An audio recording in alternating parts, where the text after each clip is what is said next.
Hey y'all, we're Bo and Kelly Brotherton with Better Together Life and the Shed Do House Facebook group. We are a suburban family who found a way to quit the rat race and return to the land. And a part of the returning to the land is that we wanted to be more connected to where our food comes from. Like more nutrient dense food that you can't just buy at the grocery store. Yeah, so for many of us, the first step is like the hardest thing. So that's where we're at right now. You've got to take the first step. You have to buy the chicks. You have to buy the chicks.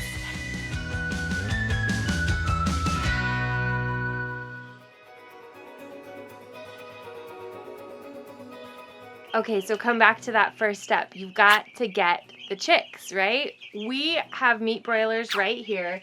A lot of them are usually called a Cornish cross. Ours are from Ideal Poultry and they call them Cornish rock. They're the same thing.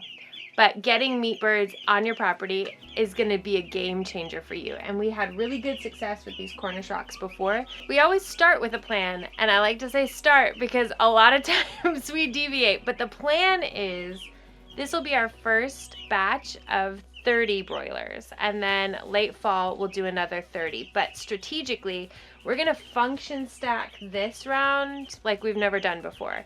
So we're gonna give away, like sample a couple of these to friends and people around who wanna try them out and see what they think. And if it goes well, then in the fall, we may ramp up production and fill both of our chicken tractors with meat birds so that we can sell some of those fall birds.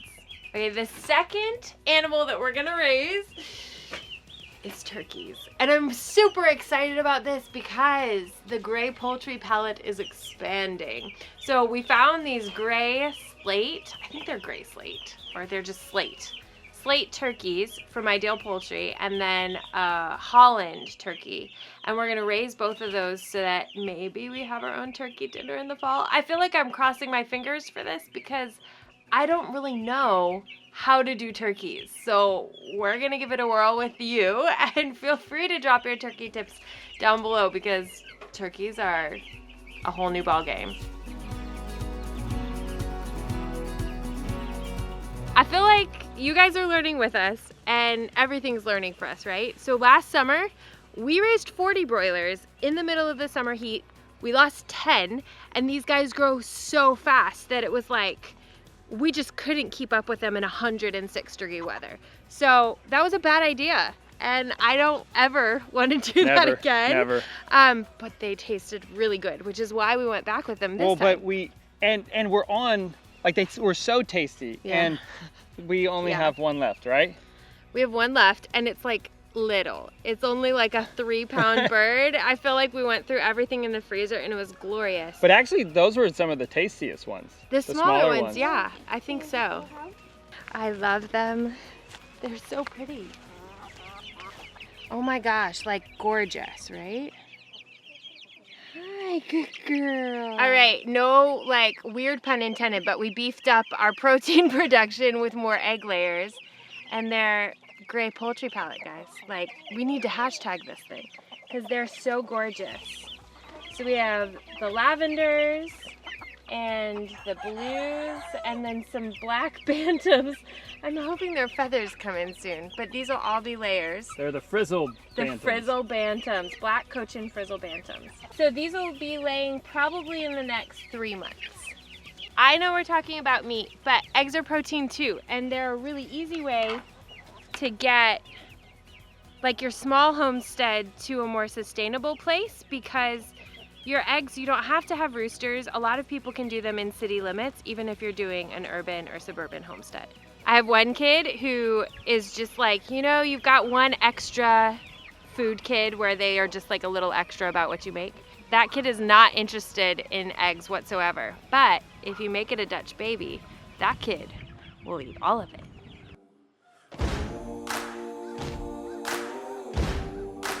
Okay, so then we also, besides chickens, ducks. We have ducks coming.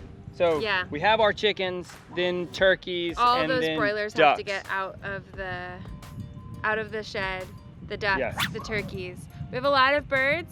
We don't have a lot of time, That's why we're doing the other chicken tractor. Yeah. So we'll have 2 of those.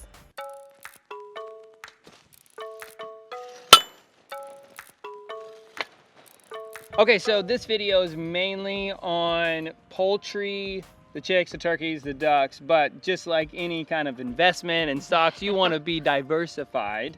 And we are working towards getting the bigger livestock animals, Yes. which brings us to our feeder pigs, which I don't even know if we've really introduced yet. May I proudly present Olivia and Pinkie Pie.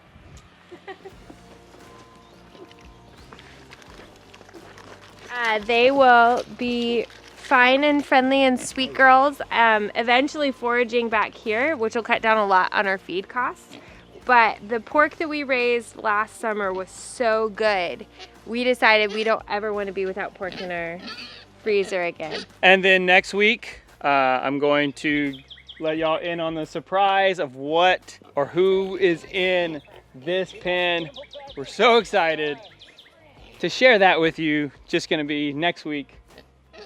The tease. It is a tease.